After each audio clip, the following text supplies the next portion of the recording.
Hi, it's Nick Cowney and welcome to From Fear to Freedom, how to eliminate fear of rejection, fear of failure and fear of not being good enough in 7 minutes or less. This video is all about mindset mastery. I'm going to teach you how to eliminate fear of rejection, fear of failure and fear of not being good enough in 7 minutes or less so you can master your mindset for unlimited success. Let's kick it off with the 3 biggest fears. This information comes from a survey that I conducted for over 12 months, an anonymous survey where people had no reason to lie because there was no way that they could personally be identified. And one of the things that we found in that survey is that there are 3 massive fears that stop people from being successful in whatever it is that they do. Fear number 1 is fear of failure. Big fear number 2 is a fear of rejection. And fear number 3 is that you are somehow not good enough or not worthy or not deserving of the success and the wealth and the happiness and the relationships and the freedom that you really want in your life. So let's talk about how these kind of things come about and what you can do about it. And we're going to start off by, we're going to start things off with a bang. We're going to play a little game here. On the next slide, I have numbers ranging from 1 and they continue up 1, 2, 3, 4, 5, much higher than that. I won't tell you how high they go for a specific reason. Your task is I'm going to give you 10 seconds to find the numbers in order starting from 1. So you're going to find number 1 on the screen, then find number 2, then 3, then 4, and so on and so on. Time starts now.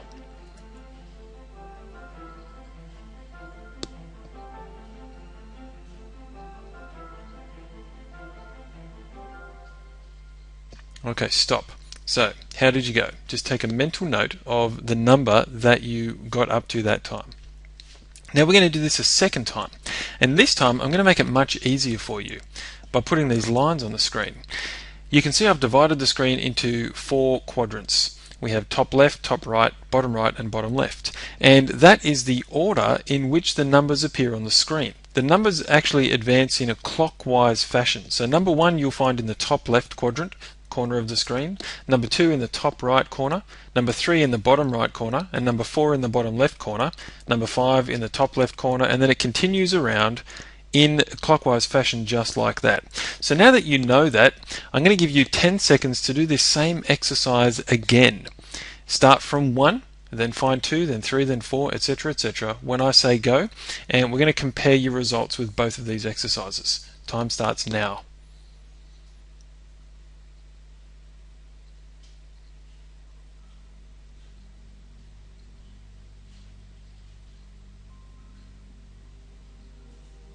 Okay, stop. And how did you go the second time around? Chances are, if you got, say, 7 the first time around, maybe you got 14 or 15 or even 21 the second time around. Typically, most people get between a 1 and 400% increase in the number that they were able to find the second time around. So they were, in other words, they were able to do this 2 to 4 or maybe even sometimes 5 times faster because you can see the pattern. The reason that this is true is because when you can see the pattern, success comes faster and easier. And this is something that's cross-contextually true, which means it's true in absolutely every situation. It's like that scene in The Matrix when all of a sudden you're no longer seeing real people and, carpet and walls and light fittings and those kind of things. You're seeing the green code behind all of those things that makes it appear to be real. When you can see the pattern, success comes faster and easier in any area of life. So take a moment and consider this. What's your biggest fear right now? I'm here to tell you that fear is the number 1 limitation to your success. If you can identify your biggest fear, go ahead and write that down off the top of your head. Don't second guess yourself, don't critically analyze, because as soon as you get your conscious mind involved and you start really thinking about these kind of things, then you usually overthink it and you miss the point. What I want is the first thing that comes to your mind. What's your biggest fear? Go ahead and write that down. Next, I want you to ask yourself, why will your life be better without that fear?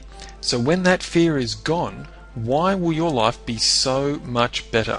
And if you need more time to do this, you can pause the recording and come back and press play again once you feel that you've got a full answer written down. Fantastic. Third question is, how will your life suck or get worse if you don't get rid of this fear right now? So how is it that life is just going to continue to get worse and worse for you if you don't eliminate whatever that fear is right now? And again, you can pause the recording if you like, or if you're a fast writer, you can get that done before we move on. Fantastic, well done. Right now you might be asking yourself, well, who is Nick Cowney? I'd like to tell you a little bit about myself and explain why I've made this video for you and why it's so beneficial for you to go through this short training. That's me on the right there, Nick, and my wonderful wife Alexandra next to me, beautiful, wonderful love of my life. And a little bit about me is I'm the founder of a company called Success Dynamics Institute. That company's been going since 2006, very, very successful. I'm also the author of the wildly popular book 7-Minute Mindset, How to Eliminate Fear, Procrastination and Failure in 7 minutes or less. I'm an in-demand speaker and coach, and when I turned 21, the day after I turned 21, I was involved in an armed robbery where someone put a gun against my head and threatened to pull the trigger, and I suffered from post-traumatic stress disorder for 5 years. When I was 26, I came across some techniques that allowed me to learn how to wipe out that post-traumatic stress and many other problems that I had in my life at the time in just 7 minutes or less, which is the foundation for what has become my 7-minute mindset system. So if you can imagine going from post-traumatic stress after being held up to eliminating that post-traumatic stress in just 7 minutes, that's the kind of thing that we're talking about here in this video. I also started my working career as an acupuncturist, where I never made over $16,000 a year, and after fixing my mindset, eliminating the fears that were holding me back from becoming successful, I've gone on to be able to do things like make up to $100,000 in a single weekend and do that kind of thing multiple times per year. So we now run a multiple six-figure business from my iPhone, iPad and laptop. Very, very exciting. Travel the world, spend lots of time with my wife and children, and make a lot of money in a very short amount of time. And it's directly a result of improving my mindset with the techniques, some of which I'll teach you in this training. I'm a multi-award-winning entrepreneur. I have a Bachelor of Health Science in Traditional Chinese Medicine. That's a health science degree. A lot of my content is drawn from Eastern philosophy, which comes from my health science training in Chinese medicine. And I'm also an internationally certified trainer of neuro-linguistic programming, and I've taught anatomy and physiology, Tuina, Chinese massage, Qigong, and many, many other things over my teaching career. And I've coached and trained clients from all of these companies that you see on the screen here. Now, I show you this not to impress you, but to help you realize I'm not the only one who says that what I do works, and works very, very well. Here you can see a few shots of me speaking. This is just to prove that I actually walk the talk. It's very easy to make claims and not demonstrate them. So here you go. You can see me in front of packed out audiences. Some of these are my own seminars, like in the top two pictures. The one down the bottom, I'm speaking at someone else's event. So I literally get to travel the world and do what I love, and I love what I do. Direct result of mastering my mindset. So let's talk about patterns. Patterns are absolutely everywhere. In Chinese medicine, there's a concept that's called the web that has no weaver. And what this is saying is that everything is connected, but there's no way to... It's kind of like everything's connected. It's like a huge big spider's web where every strand connects to every other strand, but there's no one doing the weaving, and there's no obvious way to tell where the web starts or where it ends. It's just a huge web with no weaver. And what that then leads itself to is to be able to become successful and find the specific things that you need to focus on to allow you to achieve success in the shortest amount of time, or upgrade your mindset in the shortest amount of time. You must be able to recognize the patterns inherent in that huge, big, messy web. And that's something that I'm an expert in, and I'm going to help you learn how to recognize patterns in this training. So ask yourself, why do most people fail? Why is it that most people fail despite their best efforts and intentions? No one gets out of bed in the morning and says, today is a great day to fail. We all want to become successful, right?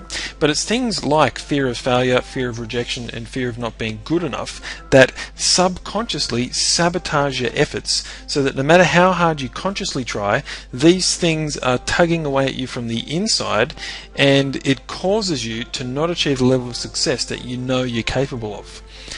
I asked myself, is there a step-by-step blueprint that you can find and follow to completely eliminate failure and achieve lasting success? And I'm happy to tell you that I have found both of those blueprints. I found the blueprint that leads to failure, and that's what you want to avoid, and I found the step-by-step blueprint that leads to success, and I'm going to share both of those with you in this training. So here's actually four big questions that we'll answer in this training. The first one is how to replace any fear with unstoppable confidence in just 7 minutes or less. I'm going to share with you 3 telltale signs that you were programmed to fail and how to fix it fast so you can get out of your own way. How to stop settling for less than you deserve so you can live the fear-free life you dream of. And what's wrong with the modern psychological approach to dealing with your fear. So let's get into action, because I have found the blueprints and I'd like to share them with you in this training.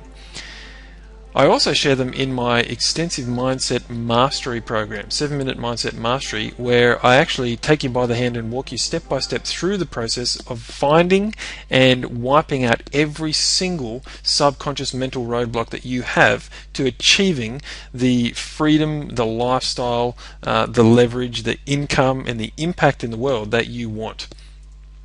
So why do most people fail? Let's look at it a little more deeply. What I want you to do is grab a pen and write the answers to these questions down. 5 plus 5. Okay, I'll give you a second. What's the answer? Write it down. Next, I before E except. So that's a rule of grammar. What comes after that? I before E except. And the final one, what goes up must what? Okay, so the answers are 5 plus 5 equals 10. I before E except after C, and what goes up must come down. And I'm sure you'd agree this is what school taught you. Okay, so school, you had this drummed into your head over and over again for years at school. How about these? Finish these sentences. 2 all beef patties. Oh, what a feeling. And the last one, you can't beat the... So these are advertising slogans or jingles. All right, this is what the media taught you. The first one, 2 all beef patties, is the start of the Big Mac slogan. I don't actually know how that goes because I don't eat McDonald's food, but a lot of people can answer that off the top of their head. The next one, oh what a feeling, is Toyota. This is the tagline for Toyota, the car company. And finally, you can't beat the real thing, which is a Coca-Cola slogan from a few years ago. Unless you sat down and made a deliberate effort to memorize these, if you have immediate recall of even one, then it's suitable to assume that this was programmed into your subconscious mind outside of your conscious awareness. Okay, so they played this over and over again in marketing campaigns, advertising. You see it on TV, you hear it on the radio, you see it in posters, on billboards when you walk down the street, and product placement in movies and TV shows and things like that, and you are constantly being bombarded with these messages at a subconscious and a conscious level. Next we have go to school. What usually follows this, right? Go to school so you can work hard and get good grades so you can graduate, and go to uni so you can work hard, get good grades and graduate so you can get a good job is what usually comes next, right? So that you can work hard for the next 40 or 50 years, make some money, put some money aside in superannuation, and then finally retire, get a handshake and a gold watch, throw your golf clubs in the back of a camper van and drive around the country playing golf while your wife knits a sweater. Right? That's the generally accepted kind of model that most of us work on, but so we work until we're old enough to retire. Right? This is what society taught you. Okay. Now, unfortunately, that's not really what happens. What actually happens, according to a WebMD survey, the results of that is called Early Retirement, Early Death, this survey. They showed that people who retire at 55 are 89% more likely to die in the next 10 years, which is really, really scary. So you've got to ask yourself, if that's the path that you're on, if you have immediate recall of 5 plus 5, 2 all beef patties, what goes up must come down. Is it possible that you were taught to fail, but you never saw the training? And unfortunately the answer is yes. It's the scary truth about this, is that you were taught to fail but you never saw the training. Ask yourself this question. What was the main money issue that your parents used to argue or talk about when you were a child? I've asked this question to thousands of people from all over the world, and the answers always come back the same, no matter where in the world that person comes from. There will be 1 or 2% of people who say that their parents taught them empowering things about money, and 98 to 99% of people say that their parents were saying things like, there's never enough money, money doesn't grow on trees, it's in one hand and out the other, money's the root of all evil, we can't afford it. Stop asking for money, what do you think I am, made of money? All of these kind of things. So this is an example of how you were programmed to fail, but you never saw the training. This could have happened at an age before you were consciously aware enough to reject that as possible programming that is being layered into your subconscious mind. And that's a big, big problem. Chances are this is the reason that you struggle with money and that you have a fear of failure, fear of rejection, or fear that you're not good enough somehow in your adult years. It's because you were programmed to fail outside of your conscious awareness at a time before you had the conscious ability to rationalize this stuff away and even make the decision of, do I want to take this on or not? Very, very scary. The average yearly wages in Australia, where I'm making this video, according to the Australian Bureau of Statistics, are $70,668 a year. So if you divide that by 52, the full-time adult weekly earnings are just $1,359 a year. Now that's not a lot of money, and it makes sense then that the majority of people in this country on these average wages were probably programmed to fail when it came to finances. They were taught that the only way that they could make money was go out and get a job and exchange their time for money. Now there's nothing wrong with that unless you want more out of life. If you want more out of life, you need a different model to allow you to get there, and you need a different mindset to make it possible. I've also been conducting a survey, as I mentioned, for 12 months, and I'd like to show you the results that came from question 5, what's your yearly income? You can see here that 39.7% of people who responded to my survey earn between $0 and $50,000 a year, and another 39.7% make between 50 and 100. So if we assume that the Australian average wage being that $70,000, we have 79.4% of people, almost 80% of people making under $100,000. My findings directly correlate with the findings from the Australian Bureau of Statistics. So what that tells us is 79.4% of people making under $100,000 a year. There's a lot of issues going on in the subconscious mind about worthiness to make more money than that. And whether you are working in a job, or you run your own business, or you have an established company, or you're branching out for the first time, or you're trying to create information products, or whatever it happens to be, if you don't sort out this subconscious programming that is sabotaging your success without you even consciously realizing it, then you're doomed to fail. My question is, why make $75,000 in a year when you could do it in 6 months? Why would you do it in a year if you could do it in half that time? We'll go a step further. What if you could do it in 1 month? What if you could make 75 grand in a month? And if you could make it in a month, I've already said that I've made and continue to make $100,000 in a single weekend. So what if you could make just $75,000 in a week? Yeah? Or a single weekend. What would your life be like? Stop and imagine that for a moment. Imagine what life would be like if you could make $75,000 in a single weekend. How would life change for you? How much more would you become capable of? How much more would you be able to give back to people? How much more freedom would you have? How much more travel would you be able to do? How much more time could you spend with your family and maybe your children if you have kids, or your partner? How much more would you be able to enjoy and indulge in the hobbies that you love? How much more would you be able to eat better quality food? My wife and I only eat organic food. We eat fresh, locally grown organic food. We travel regularly. We both work from home. We work a couple of days a week maximum, and we spend loads of time with our 2 children. And we have the freedom to do this because we've upgraded our mindset to the point where we can make $75,000, $85,000, $100,000 in a single weekend, and that's what I want for you through the 7-Minute Mindset system. So why don't more people do this, right? You've got to be asking yourself right now, why don't more people do this? Well, What I've found through studying thousands of people over roughly 17 years of research into this topic is that there are 7 habits that every person who fails is suffering from, or at least one of these. And the sad fact is it takes only one to sabotage your chances at success. Let's look at them one at a time. The first one we have is fear. Okay, this is actually an acronym for the word failure to make it really easy for you to remember. So number 1 is fear. Next we have attention displacement, which is when you put your attention on the wrong thing at the wrong time. Next we have indecision, or the inability to make decisions that move you closer to your goals. Next we have lack of action, because maybe you have no fear, your attention's on the right thing, and you make decisions, but then you never actually get up and take action. I'm sure you can immediately understand that is in no way is that going to allow you to become successful. Next we have unrealistic expectations. This is where you're told things like, if you implement this system, you'll become a millionaire by this time Tuesday morning. And then it doesn't happen.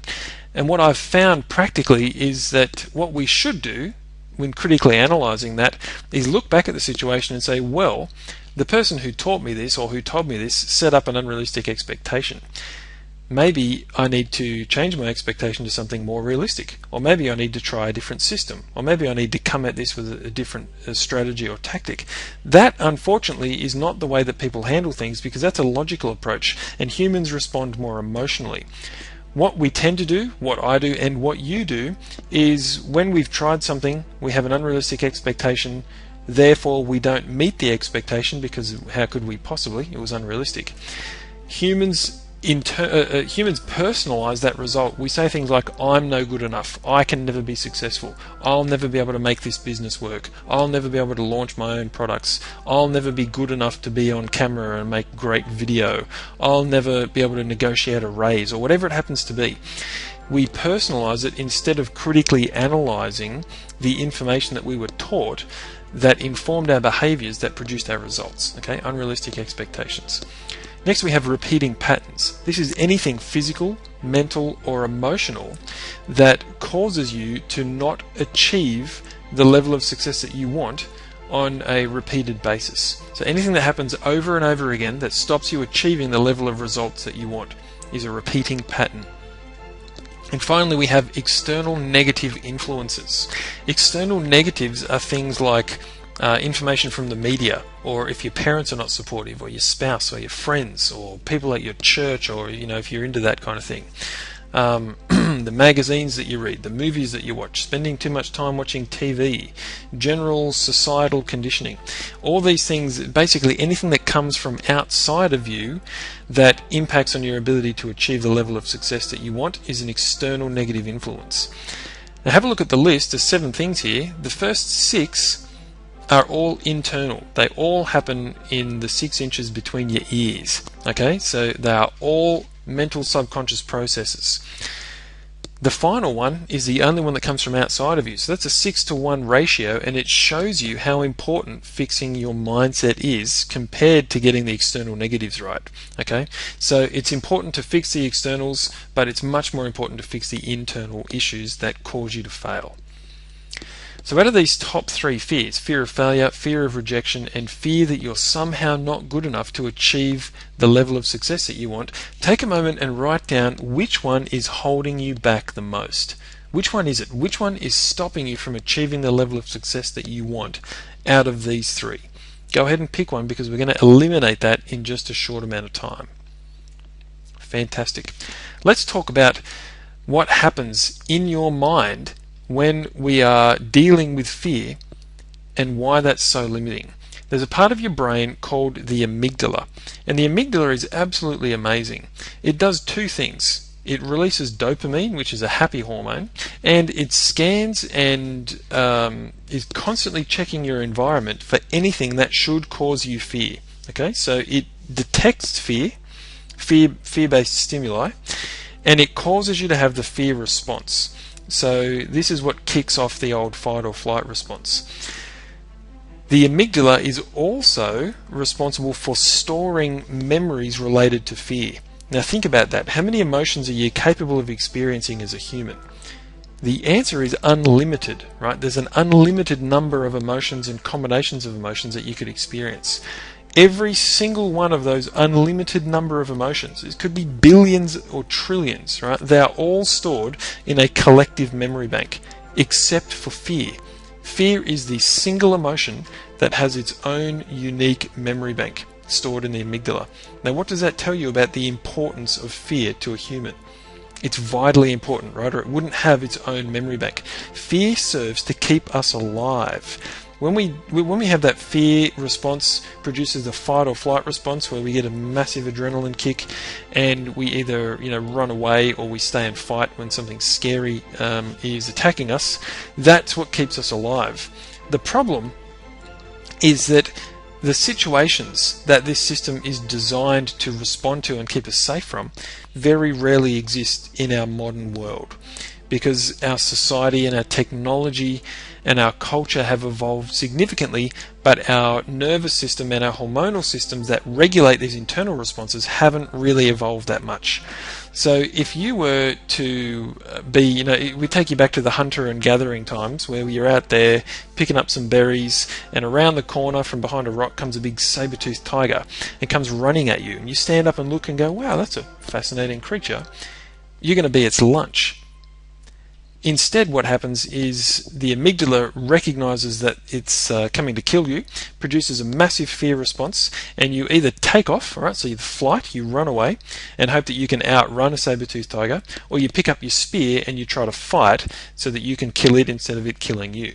It's a survival mechanism. Now, fast forward a few hundred or a few thousand years, and you end up with a human that has the same emotional response as being chased by a saber-toothed tiger. We have that response to things that should not cause that response, such as you walk into a cafe and you see someone that is really attractive, that you just find them perfectly attractive for you. And you think, I'd like to walk up and say hi, maybe ask for their number, ask them out on a date tonight. And then you don't do it. If you're a man listening to this, you've probably had this experience at some point in your life, and I'd assume for women you've had the same experience, okay? Or something similar. So why don't we do it? We don't do it, you don't make that approach and introduce yourself, because the fear of rejection is so strong, it literally produces the same emotional response as if you were facing off against a saber-toothed tiger. What I mean by that is physiologically, inside your body, the exact same changes are taking place. The same nerve pathways are firing, the same parts of your brain are lighting up, and the same hormones or chemicals are being released into your system. It's not something that you have direct control over, and it causes people to fail time and time again, because this translates from a business point of view into fear of rejection when it comes to selling and networking and marketing and branding yourself and getting known and being out there. And if you're talking about video, being on camera and submitting your videos and kind of spreading them over the internet, or delivering a keynote presentation, or running your own workshops and seminars, or giving a speaking presentation, or having the confidence to ask for the sale when you're with a client, or maybe you're a coach like I am, and you do a free introductory session, and it comes time to sign that client up to a program, and all of a sudden you get a little knot in your stomach, or your throat goes dry, or something like that. This is that fear response, programmed fear response, the same as if you're facing off against a saber-toothed tiger. Absolutely fascinating. So I want you to write something down. I want you to write down my fear is, and write down what you think the biggest fear is that's holding you back from achieving the level of success that you want to achieve. So go ahead and write that down right now.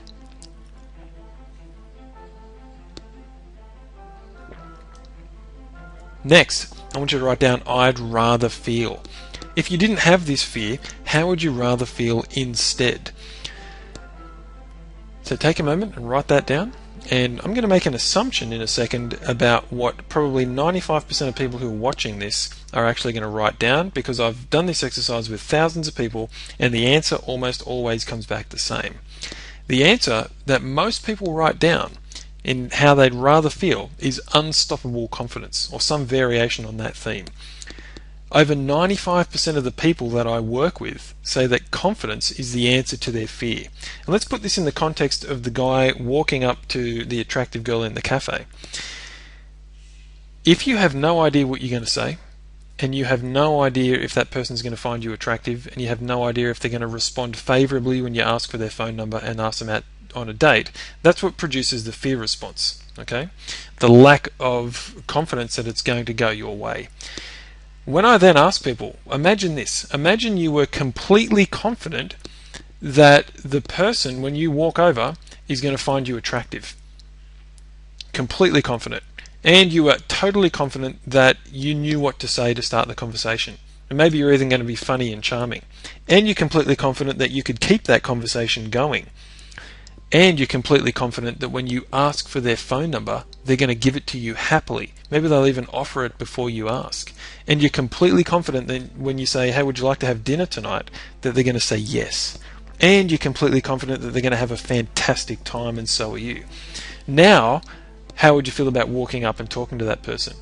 Chances are it's not a problem for you at all now. Okay, so confidence is often the answer to fear.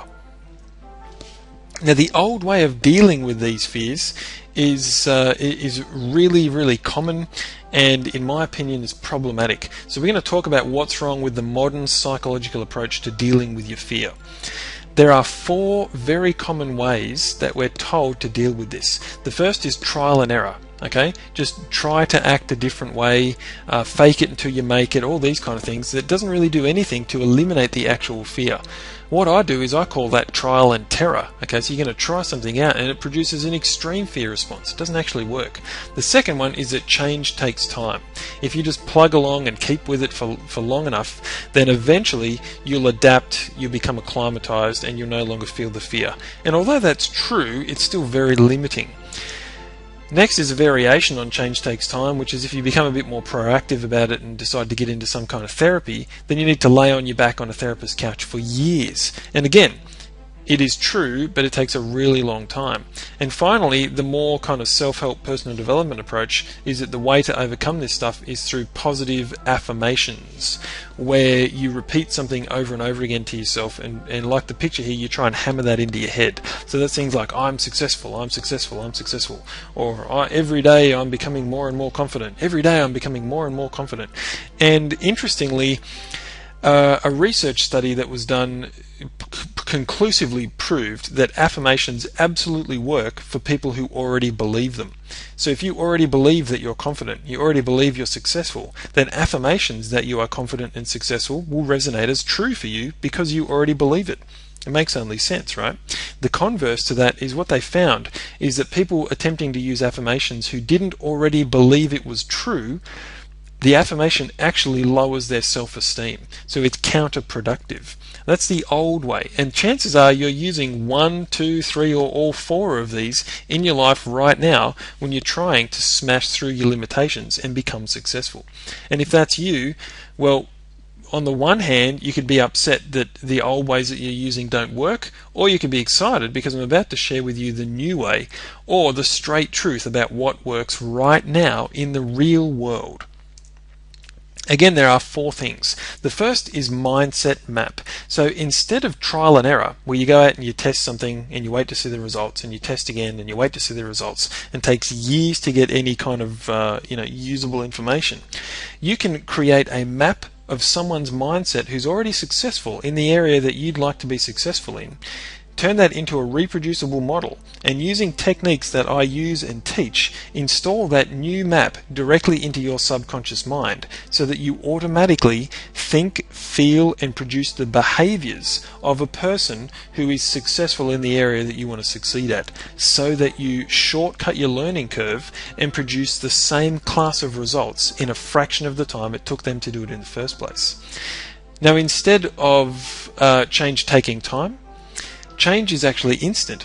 Okay, if you hold your hand out and put a pen on your hand, just sit it there on your hand, and then with your other hand you pick that pen up and then put it back down on your hand and pick it up again and put it back down. It changes from one hand to the next instantly. There's not like a 10-minute delay where it's slowly morphing from one hand into the other hand, right? The change is instant. Results, however, sometimes take time to show up. And this is an engineering principle called hysteresis, which means a time-delayed result. Okay, so a change takes place, a force affects a change, and then there's a time delay between the application and removal of the force and the result showing up at a level at which you're consciously able to perceive it. Okay.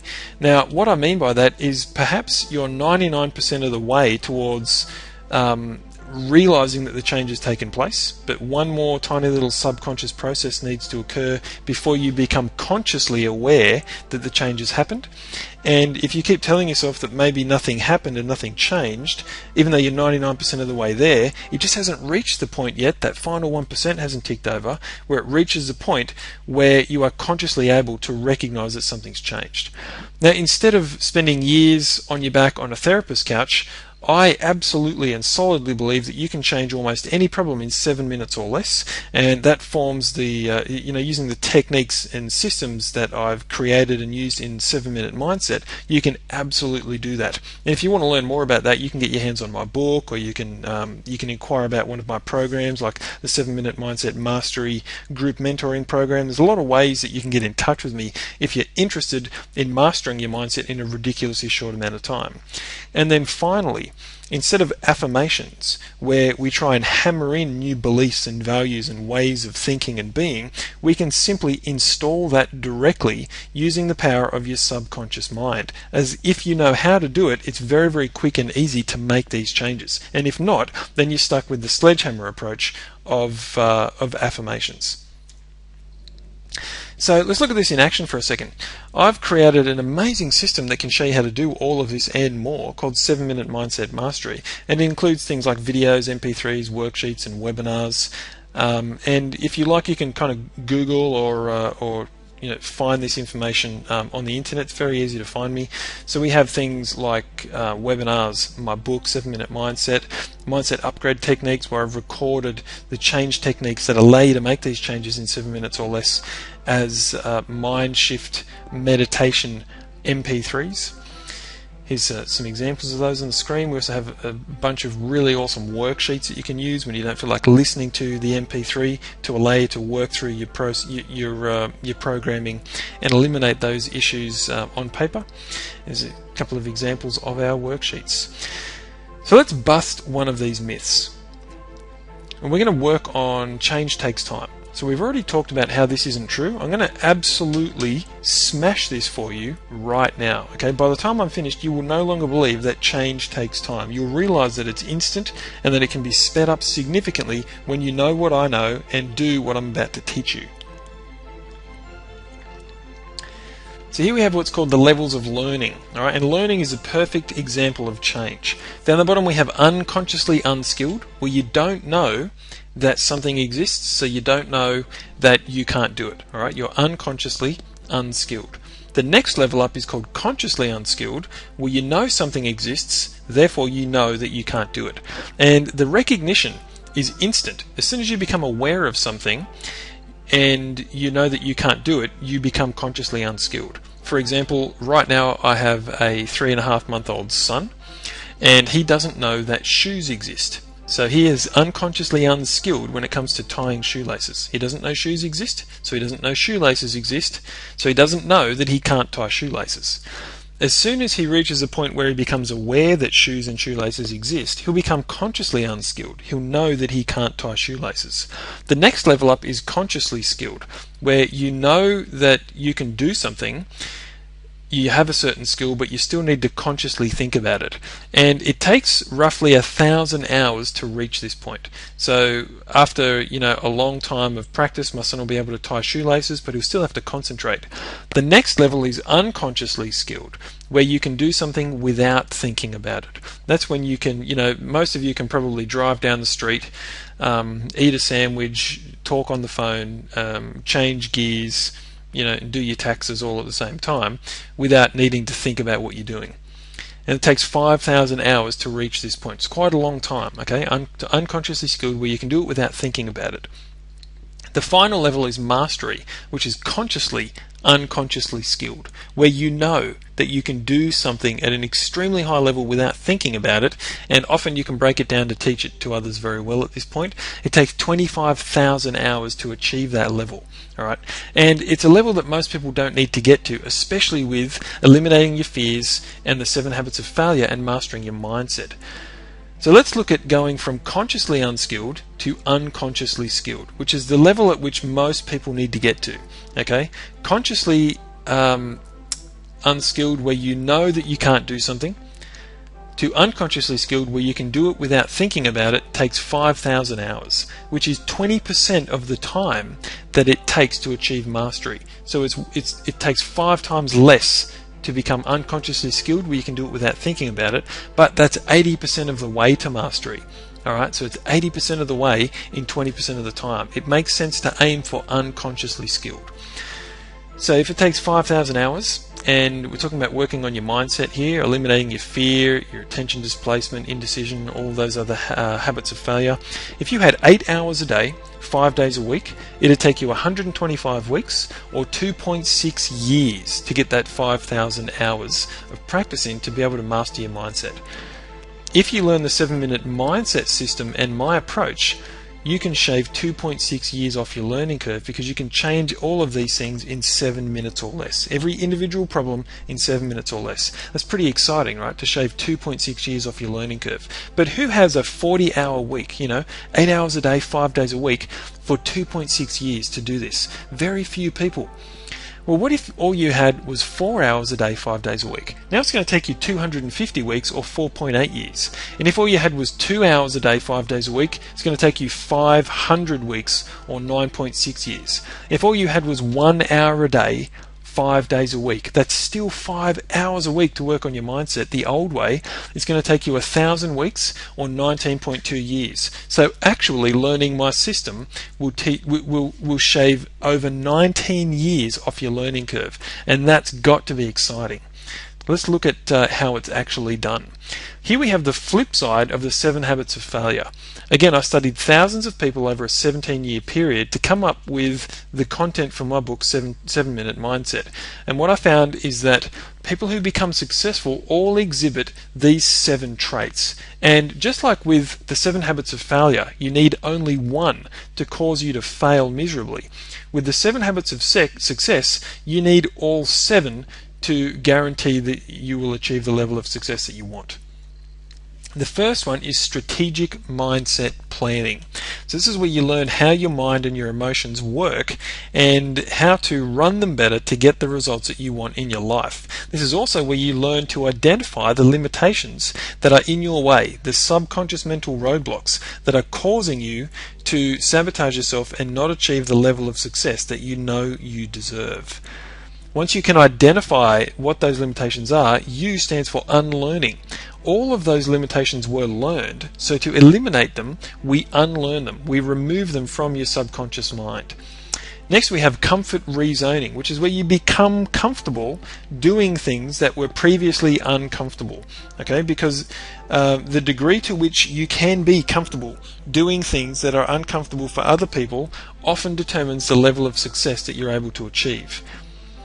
Next we have consistent action, because it's not enough to take action just one time.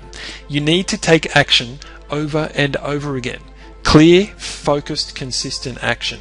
Alright, consistent action is like you go to the gym and you pick up the weights and you lift weights just one time and you never go back to the gym.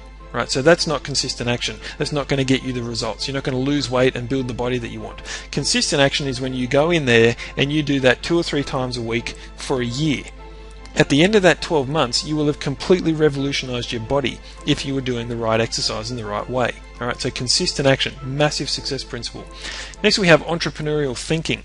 What I mean by this is not that you need to go out and start a business, although I highly recommend it.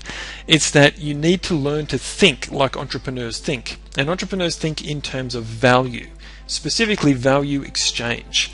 How much value am I giving? And how much value am I receiving in return?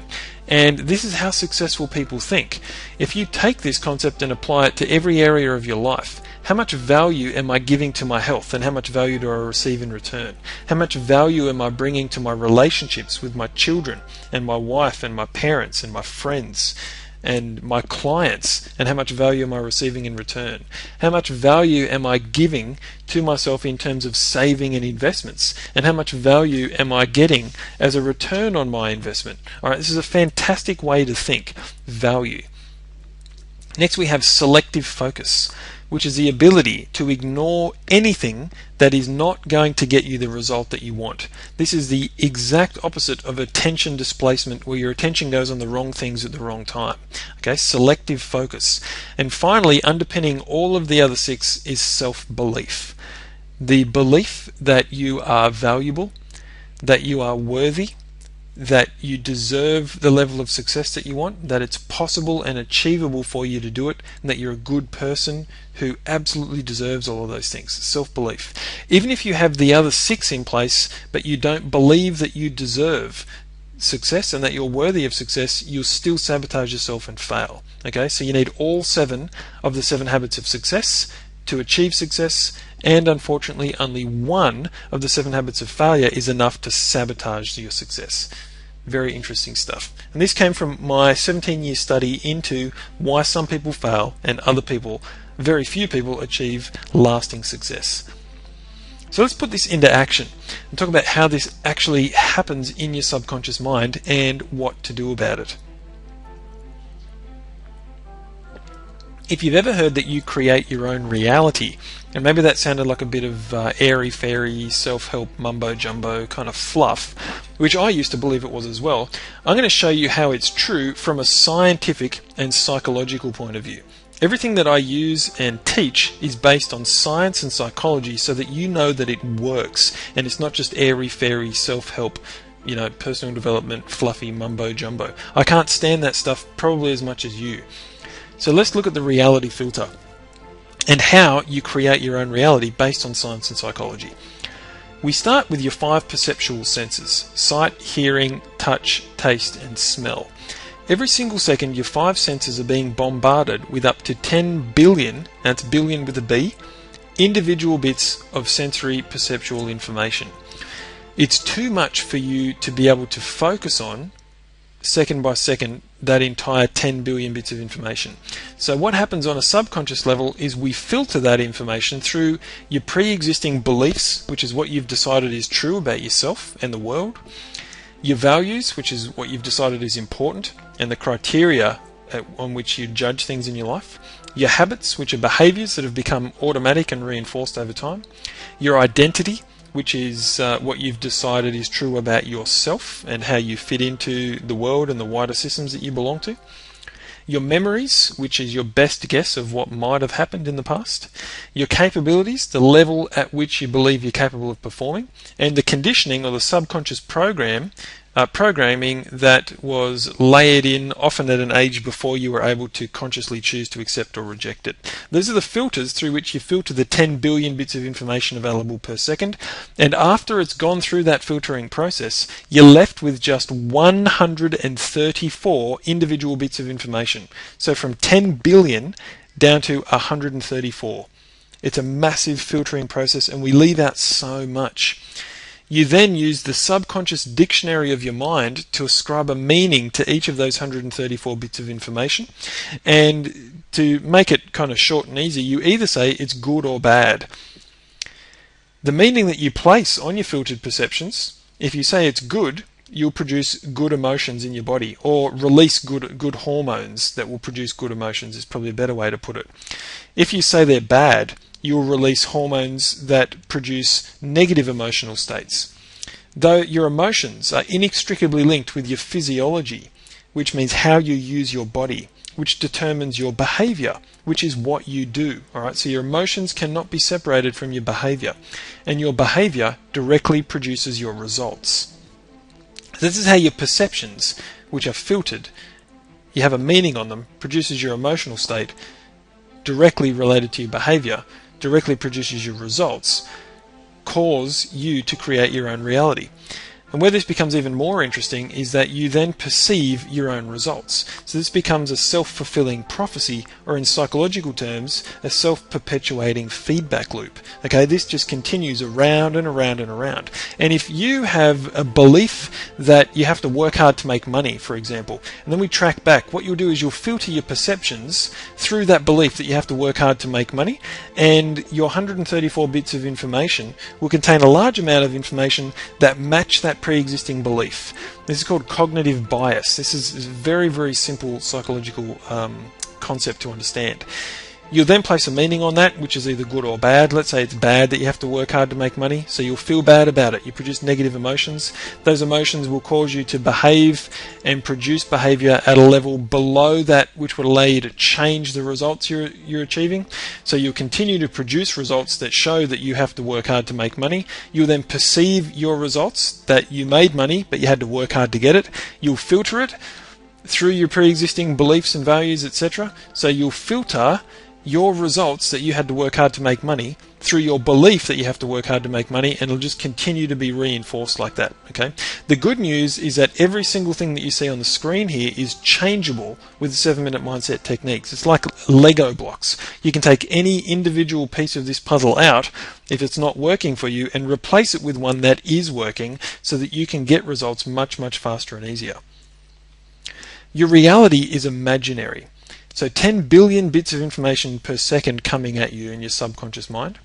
You filter it down to just 134 bits, and then you chunk that into roughly 7 groups of information, 7 plus or minus 2, which means if you run the maths, second by second, you are focused on or actually perceiving just 0.000000134% of reality. But then you'll go out and call that reality and claim that, that's why you can't achieve the level of results you want. That's why you're scared of public speaking. That's why it's scary to get your name out there. That's why you can't approach the stranger in the bar, blah, blah, blah.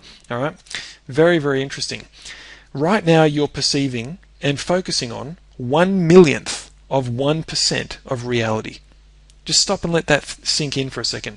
1/1,000,000th of a percent, yet you call it reality. This directly causes your fear. So the 1/1,000,000th of 1%, which means you are 100 million times wrong. Okay? This is what's directly causing your fear. So what might happen if you change where you focus? Well, I'll tell you. If you focus somewhere else, you'll get different results. If you start focusing on things that empower and support you and allow you to achieve the level of results that you want by making changes to your subconscious mind using the 7-minute mindset system, you will be amazed at the level of results that you are capable of achieving. I'm going to teach you how to master your emotions so you can live without fear. You see, there are 2 different types of emotional responses you can have to a trigger. The first is called a peak emotional response. This is where some kind of trigger comes into play, produces a massive emotional response that then dies down relatively quickly. Alright? A great example of this might be something like road rage. You're driving along, someone cuts in front, does something very dangerous, and you just start screaming at them, whereas before you were quite calm. That is an emotional trigger that produced a peak emotional response. The second type of response is called a progressive response, where there are smaller, I'll just call it smaller level triggers that produce consistent peaks and valleys. So you have little peak, little valley, little peak, little valley. Alright, so progressive and peak. Because this is a naturally occurring process, we can actually use this on purpose. I'm going to teach you and actually give you a technique that can allow you to create a peak emotional state of unstoppable confidence, which, remember, is 95% of the time the solution or the answer to fear. You'll feel that confidence anytime you like at the push of a button. You'll be able to create a trigger that will cause a peak emotional state of confidence. And the way that this works is we're going to talk about what I call your emotional chemistry set. On the left here, we have a nerve cell. Down the far end, right down the back, see this little part that looks like an egg? Okay, that's called the nucleus. That's the brain in your cells. The little parts branching off that look like tree branches with no leaves on them are called dendrites. Now, this part of your cell is responsible for picking up electrical impulses from neighboring cells. okay, are the nerve cells. So the nerves touch the dendrites, the electrical information jumps across, it comes down into the nucleus, or the body, the brain of the cell, which interprets that electrical impulse and decides what to do with it. Usually it sends it further along its own nerve cell. The big long part that looks like a copper wire with the blue insulation around it, that's called an axon. All right, that's the long like tail of your nerve. The blue stuff around it that serves to be like insulation, like plastic insulation around a copper wire, is called myelin sheathing. And the more that you use a specific nerve pathway, the more myelin sheathing builds up around that nerve pathway, making the information travel faster and more efficiently along that pathway. Now down at the end here you can see the little dots, little green dots, and on the right hand side we have a blown up view of that specific section. What this is the end of one nerve cell, at the end of one nerve, and the beginning of the next nerve. Okay, and as you might see that there's a gap. The nerves don't actually touch. That gap is called the synapse. All right, the synaptic cleft, the gap between the two nerves. In order for an electrical impulse, which is what the information traveling along your nerves, in order for that to jump from one nerve to the next, it needs to jump that gap. Your body usually takes the path of least resistance, and it knows that an excellent conductor of electricity is water, so it fills that gap with hormones known as neurotransmitters, because hormones are something like 99+% water. Okay? Where this gets interesting is the hormone released to fill the gap, or the chemical cocktail, the combination of hormones used to fill the gap as a neurotransmitter, produce the emotional state that you're experiencing at the time. So every emotion has a unique chemical cocktail of hormones that are released that bind to certain receptor cells and produce your emotional state second by second. Where this gets really interesting is if we use a certain nerve pathway over and over again, and we elicit a specific emotional state like unstoppable confidence, in order to feel that confidence, you must first release the specific neurotransmitters related to that feeling of confidence. All right, so the hormones that produce that feeling of confidence will be dumped into your system and will fill the gaps between every nerve cell in your body, producing that feeling of unstoppable confidence. If we then use a specific nerve pathway, for example, holding your arm at 90 degrees to your body and squeezing your fist for 3 seconds, something that's simple, easy to do, replicable, you can do it any time you like. If you've pumped up that emotional state, pumping more and more of those hormones of unstoppable confidence into your system, and then you squeeze your fist using that specific nerve pathway over and over again, the next time that you do that, your body, the next time that you want to feel emotional, unstoppable confidence, you can squeeze your fist again, and your brain will take the path of least resistance to fill the gaps between your nerve cells. It will know, hey, this particular combination of hormones is very effective at getting that specific nerve pathway to fire, so let's dump those same hormones back in. You release the same hormones that put you back into the state of emotional confidence, and what, a very complicated internal process becomes something as simple as squeeze your fist and go into an unstoppable state of confidence. That's the science behind how this works. Very, very cool. So let's look at pressing these buttons to go into this emotional state. We have a button, which is what I call the focus trigger. Alright, so you focus, you create this as a trigger to produce the emotional state that you want. It doesn't always happen the way you want it though. This happens all day, every day, and I'm going to give you a technique that will allow you to do it on purpose. The button produces a response, which is your emotional state. Right? It's a combination of how you think, how you feel, and what you do. Subconsciously, after you've run that response for an amount of time, you'll analyze it to assess the results of the state.